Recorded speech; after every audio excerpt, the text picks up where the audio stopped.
Nessa aula iremos implementar na planilha Excel o programa discutido de simulação discutido na última aula. Está baseado no sistema Sagitários A asterístico e a estrela S2. Esse Sagitários A asterístico é um buraco negro no centro da nossa galáxia, e S2 é uma das estrelas que orbitam em torno dele, que isso é muito analisado em astronomia.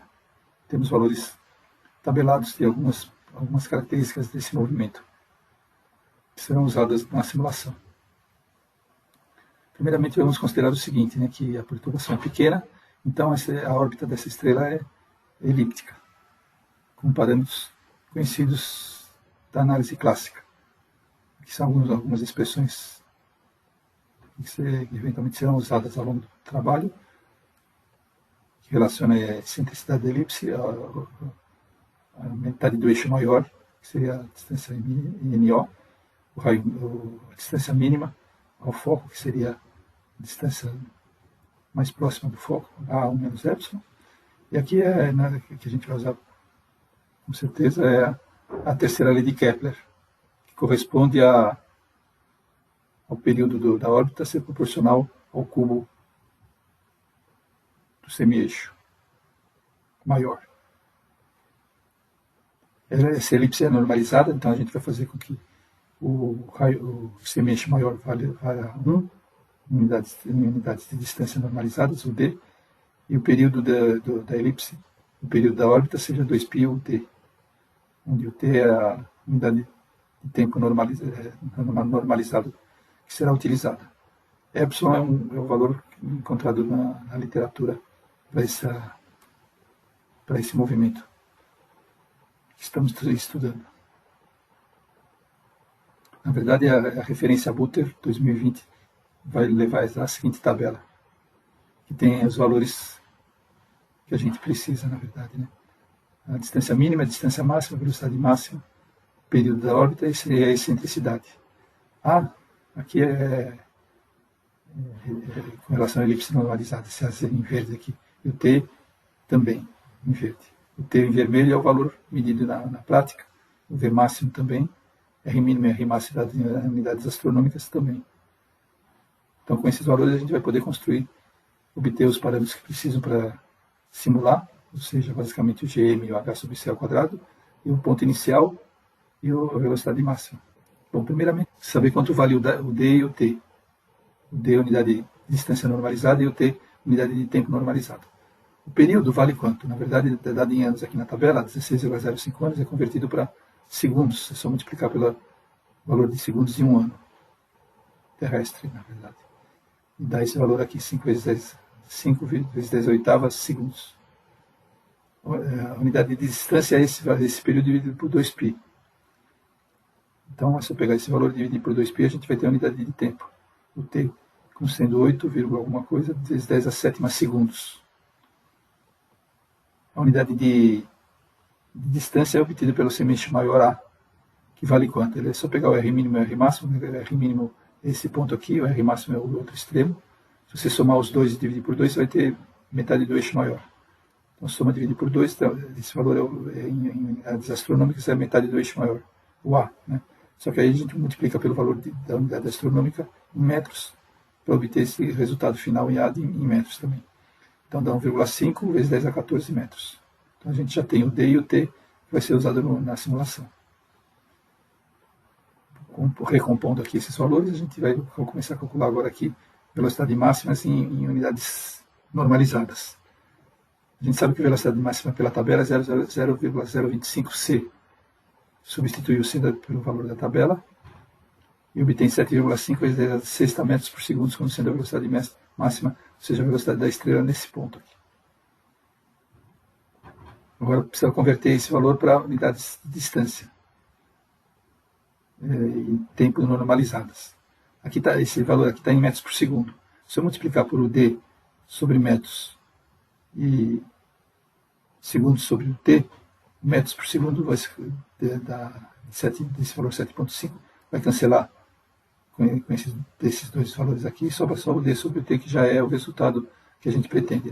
Então, na verdade, o valor 7,5 vezes 10 a sexta dividido por 1,5 vezes 10 a 14, que dá 3,96, é o valor de V máximo. Fazendo a mesma coisa para a velocidade da luz, a gente chega em 158,5 o D sobre o T, não sendo a velocidade da luz, em unidades normalizadas. Agora falta dos parâmetros que a gente precisa, a gente tem que calcular o GM e o H sobre C ao quadrado para fazer a simulação. Então vamos calcular o H e o H sobre C ao quadrado e GM, a gente vai ver em seguida. O H é o momento angular dividido pela massa, ou seja, M minúsculo vezes V máximo sobre R mínimo, vezes R mínimo, certo? Quantidade de movimento vezes R, né? Quantidade de movimento aqui é mv máximo, R é a distância ao centro de rotação, R mínimo. Esse valor é constante porque a força central ela tem a mesma direção do raio, o conjugado é zero. Então, a gente tem que dl dt é zero, ou seja, L é constante. Se o L é constante, o H é constante. Então, a gente precisa calcular o H só num ponto. E calculando o ponto de mínimo aqui, de distância mínima. Como o M a gente vai dividir por M, o M cancela, fica V máximo vezes R mínimo, o H. V máximo vezes R mínimo. R mínimo a gente já viu que é A1 menos epsilon na elipse, né? Ponto mais próximo do foco. E o V máximo a gente calculou 3,96. Então, 3,96, 1 menos 0,88, que é o valor da excentricidade, obtém o H como sendo 0,475D ao quadrado sobre o T. Agora divide por C. Peguei esse valor, divide por C elevado ao quadrado, já saiu o resultado de H sobre C ao quadrado, que é um dos parâmetros que a gente precisa, da 9 vezes 10 a menos 6, o D ao quadrado. Aqui a gente pode confirmar também que a velocidade da estrela é muito menor que a velocidade da luz. Então você pega o V máximo e divide por C, a gente tem o V máximo e tem o C, divide um pelo outro, dá 0,025, que é muito menor que 1, ou seja, a velocidade da massa M minúscula é muito menor que a velocidade da luz. E estamos dentro da aproximação de baixa perturbação. Agora vamos calcular o GM. A gente vai pegar a terceira lei de Kepler, que vale essa expressão aqui. Passo o GM para a direita, para a esquerda, e T2 para a direita, dividindo. Chega aqui o GM vale 4π2 ao cubo vezes dividido por T ao quadrado. Mais o A vale 1, né, que a gente normalizou, e o T vale 4π, por isso que a gente escolheu 4π, porque aí cancela e dá o GM igual a 1. Isso aqui é sem correção, mas como a correção é pequena, como a gente já viu, V sobre C é muito próximo de zero, na primeira aproximação a gente pode adotar essa expressão. Agora vamos abrir um parênteses só para ver a massa do buraco negro, já que a gente tem o GM, a gente pode igual a 1 em unidades normalizadas, a gente pode converter isso em unidades métricas do sistema MKS e calcular a massa do buraco negro, que é o M maiúsculo. Então, usando os valores de UD e UT já conhecidos anteriormente, se obtém o resultado de GM em metros em unidades do MKS. Dá 5,45 vezes 10 a 26. Se a gente dividir esse valor pelo valor da constante G, vai dar a massa em quilos do buraco negro. Dá 8 vezes 10 a 36 quilos. Se a gente pegar esse valor e dividir pela massa do Sol, vai dar 4 milhões de massas solares, ou seja, é um buraco negro supermassivo. O raio de Schwarzschild, outra coisa que a gente pode confirmar é que nós estamos trabalhando no limite em que o R está muito distante da massa. A massa M minúscula da estrela está muito distante da massa do buraco negro M maiúsculo. A gente pode comparar pelo raio de Schwarzschild da massa do buraco negro. Só usar essa expressão aqui para o raio de Schwarzschild, é 2gm sobre C2. A gente calcula isso em unidades normalizadas. A gente já tem o R mínimo, A1 menos epsilon, que vale 0,12. O RS deu esse valor aqui, vezes 10 a menos 5. Ou seja, R mínimo sobre R máximo, a distância mínima da estrela dividida pelo raio de Schwarzschild é 1517. Ou seja, o raio de Schwarzschild é muito menor que o raio em geral da órbita da estrela. Conclusão, a gente tem as condições para que a perturbação desse movimento seja muito pequena e, portanto, podemos confirmar que o que está sendo adotado é consistente com os valores medidos. No programa de simulação, a gente já tem todos os dados para poder simular, né?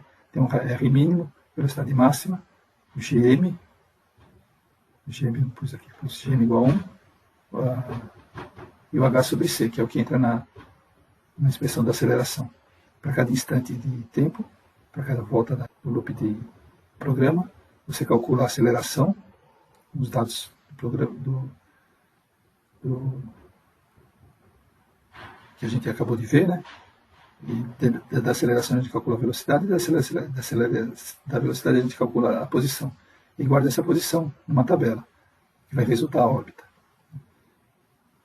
Aqui eu marquei em azul a parte significativa do algoritmo, na planilha Excel, que corresponde ao que está aqui no algoritmo lógico, né, que foi usado. O programa entra aqui pela macro 1 e inicializa os parâmetros. Vamos ver, por exemplo, o caso do H2 sobre C2. Ele pega a célula 5,8 e transfere para H ao quadrado sobre C ao quadrado, que eu representei dessa maneira aqui. Vai ser usado nas contas lá, para fazer o cálculo da aceleração. Então, 5,8, né? Linha 5, coluna 8, está o HC. Então, você pré-inicializa esses valores, que seria essa linha aqui de posição inicial, velocidade inicial, e o HC e o tipo vai ser 0 para fazer a órbita corrigida pela relatividade geral, e o tipo 1 vai fazer a órbita clássica. N é o número de órbitas que você vai saltar para mostrar a órbita. Então ele começa daqui, né? Quando ele atinge o máximo, ele chaveia, desliga por 100 órbitas a amostragem na tabela de resultados XY.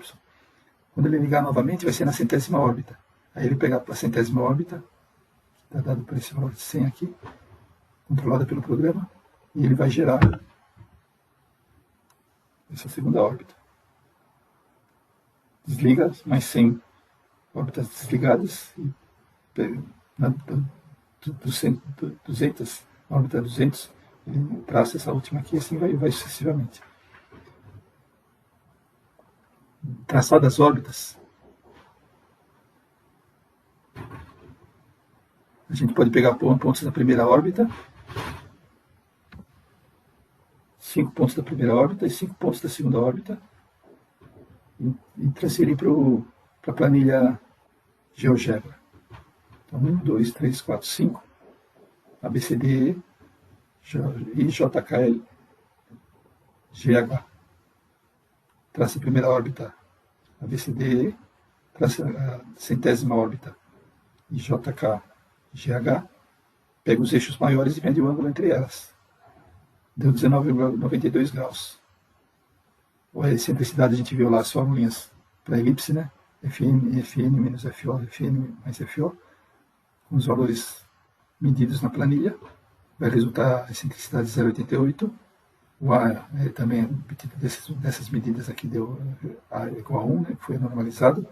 E o ΔΦ, na verdade, é o ΔΦ de 100 órbitas. Então você tem 19 graus, 9 dividido por 100 para uma órbita, ou seja, 0,199 graus, que em segundos é só multiplicar por 60, dá 12 segundos de precessão da órbita, ou seja, 0,2 graus, que é o valor muito próximo medido ao documentado pela referência a Butter 2020.